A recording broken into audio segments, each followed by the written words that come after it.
This is the Hidden Killers podcast with Tony Brueski. Featuring retired FBI Special Agent Jennifer Coffindaffer.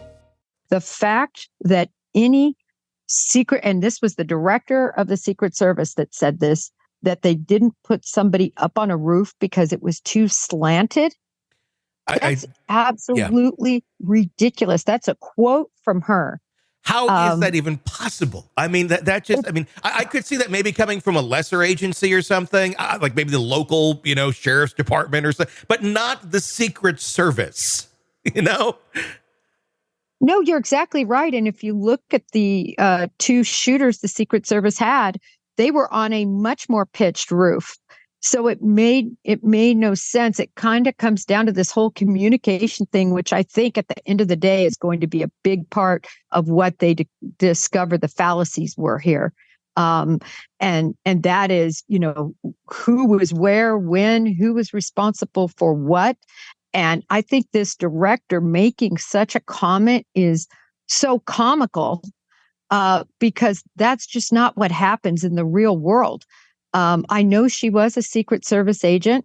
That's my understanding. She served on, I think, two different presidential details, was my understanding, and then went into private practice. And it seems like between the time she served and the time she went into private practice, she forgot a lot because slanted roofs or sloped roofs should have no impact. I mean, and this was barely sloped, by the way. I mean, the 20-year-old scaled it with a gun and ammunition.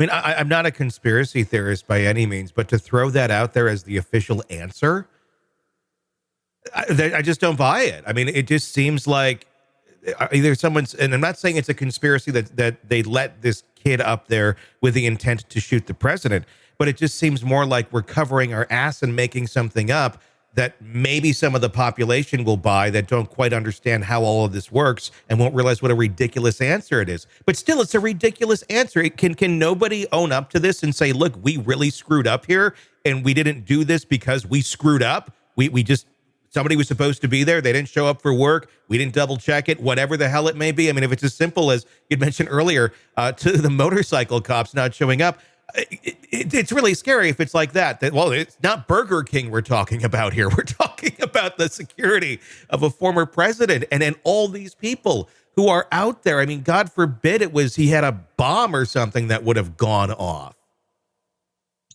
Well, and he did have IEDs, improvised explosive devices, both in the house and in his car. He had a detonator. He had his cell phone, by the way, which all got up on that rooftop. A rangefinder. It's really amazing. And I understand why the conspiracy theorists are going wild online. Absolutely wild. I mean, I've read it all and I get it because it's so unfathomable that our Secret Service could be this incompetent. But I want to throw something out at you, which I thought was kind of interesting. Back in 2017, there was a Secret Service agent. Her last name was O'Brady, I believe. And she was actually apparently the head of the Denver office. And she made multiple statements on Facebook that there is no way. She didn't say it this strongly, but essentially she did not believe in Trump's policies and things, and that she's not going to put her life on the line for that. And that it didn't bother her that she was going against the Hatch Act, which says that people in government office, FBI agents, Secret Service agents aren't supposed to be involved or plugged into politics. We were never supposed to post. You can't have signs in your yards. You're not supposed to be a political advocate in any way. And she just thumbed her nose at it. She ended up having to retire. She's been kicked out of the Secret Service's Retired Agent Association. But geez, when I read that, I thought, hopefully there are not any other Secret Service agents with this mentality thinking, Trump just isn't important. And I'm not making a political statement. No. I'm just saying the thought that an agent could think like that is mind-boggling to me. Because you can have one side going, well, I'm okay with that. But guess what? It can happen on the other side, too, no matter what your stance is. Yes. If you have one that's able to do that, and we create a climate, or is a climate like that, where one feels that they can step away from their duty, and this is their duty, whether you hate the man, loathe the man, wish he was dead, the man, whatever, that's your job. That's what you have to do to keep the integrity of the United States. And to not allow something like this. We can't have that, period, no matter who it is, when you're protecting someone of that nature. It's just utterly shocking.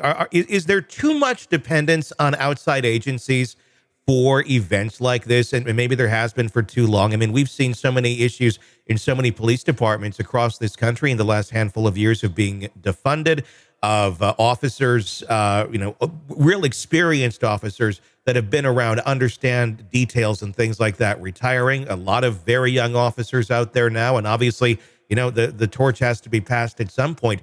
But are we looking at our local police forces as being more competent than they actually are? Really just because kind of that churn over time, and you have, it's not the same police forces you would have had 4 years ago, 8 years ago, or even 12 years ago. Well, you bring up a good point. My understanding is this police force that was tasked to assist had 12 officers. Mm-hmm. And I mean, they still have their issues that they're going to have in their town to worry about. Things can't completely come to a standstill, but they would have had very limited officers. And I still say it comes down to the on-scene commander.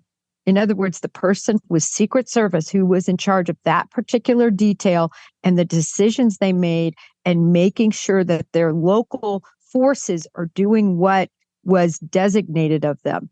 And to give you an example of that, let's be clear.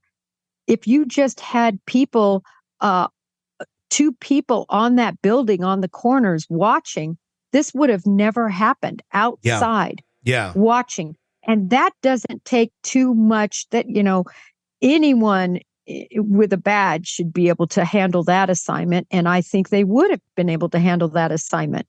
But instead, they were inside in the AC, apparently. And so anyone that allowed that, and that's going to be that on-scene commander, his head or hers needs to roll. Yeah. I mean, there's sometimes more security at a movie theater preventing kids from going and hopping movie to movie. Quite honestly, it seems. Sick of the ads? We are too. Start listening with no commercials now and get access to all of our episodes in advance of everyone else. Become a True Crime Today Premium Plus subscriber on Apple Podcasts. Search True Crime Today Premium Plus on Apple Podcasts or go to our podcast page and sign up now. True Crime Today Premium Plus. Sign up now.